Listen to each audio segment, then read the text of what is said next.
Everyone remembers Volkswagen's Dieselgate scandal, in which they paid some $30 billion worth of fines and legal fees to fix the 11 million cars they fitted with software to help them cheat emissions testing. But that isn't really their biggest emissions scandal, because only recently did Volkswagen, along with Mercedes and BMW, get busted for colluding against the government, a dubious plan that started over 20 years ago. But how did this come about? How many other car companies were involved in this scheme? And why would the largest car company on Earth collude against the government with other automotive giants? You're about to find out all of that. Hello people of the internet, I'm Nico, a person who learned about the 1990s in history class, and this is everything you need to know about Germany's car company Cartel. As I already said, Volkswagen, BMW, and Mercedes were a part of this collusion, but they weren't the only ones. You still need to add Porsche, created by a man who was part of the Nazi Party, and Audi, who got their reputation in rallying after they managed to get a rule change that prohibited all-wheel drive cars. And these two joined Volkswagen, originally created by the Nazi Party, and a company that seems to perk up at the idea of cheating emissions regulations, alongside Mercedes, one of the choice vehicles of the old man himself, and BMW, who now charges monthly for heated seats. So, a group whose individual members are renowned for their integrity. No, that wasn't right, was it?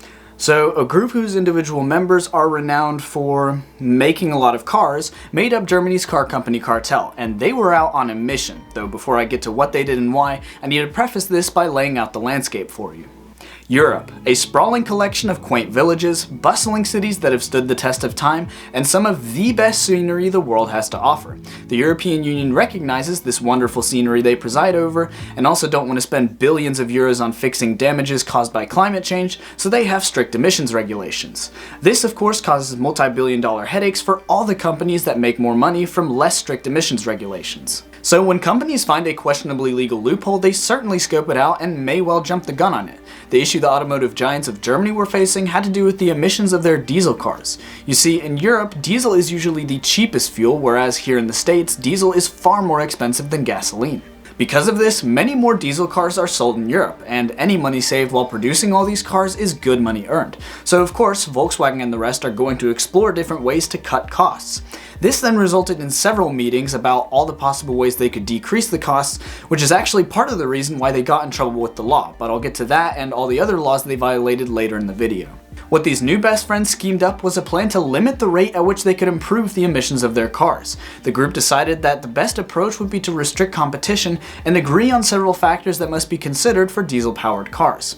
If you don't know, diesel cars, along with having a catalytic converter like gasoline cars do, also have a tank filled with exhaust additives called AdBlue. Fun fact, one of the components of AdBlue is urea, which is a chemical found in your pee. This chemical, along with other chemicals that make up AdBlue, helps break down the nitrous oxide in diesel exhaust fumes, so that the fumes coming out of the exhaust pipe are less toxic. Now, if you for instance had a smaller tank from which less AdBlue could be used, which meant that as a result you released more highly toxic nitrous oxide gas into the air that you and I breathe, that would just be horrible if Germany's Cartel did that. So that's exactly what they did. This deserves some elaboration though. In the meetings, all the Cartel members agreed on the size of the AdBlue tanks and the ranges in between each refill. They also found how much AdBlue would be used on average and agreed to restrict competition on how effective the cleaning of nitrous oxide gas would be beyond the legal limit. So in essence, what the companies did is restricted the development of cleaner emissions technology and jeopardized the European Union's Green Deal objectives, while also making the air we breathe more toxic, but that's a minor detail. Interestingly though, the companies technically never cheated emissions. They made sure to meet the legal requirements, they just agreed to not compete with each other and go above those legal requirements.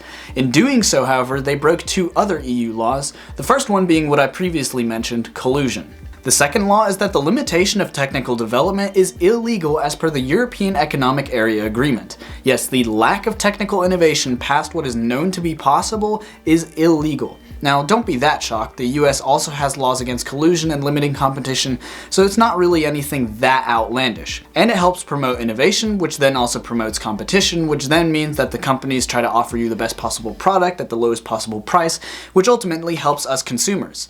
Now, if you're wondering how the EU even found out about this, let me tell you. If you've ever been involved with something that you know is not a good idea, chances are someone is going to get cold feet, and this cartel was no different. One member got cold feet and confessed to their sins, that someone being Mercedes.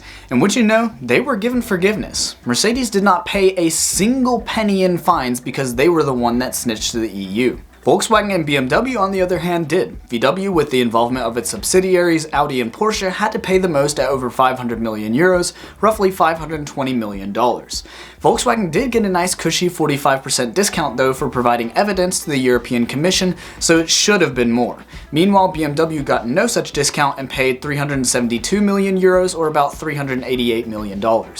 It's funny how companies can do something like colluding against a government body, damage the environment more than they already have, make tons of money from it, and then when they get caught, they get a relatively small slap on the wrist in the form of a fine that they can easily pay off with just a fraction of Volkswagen's quarterly revenue. But that's the world we live in, big companies changing our lives and making big cash from it.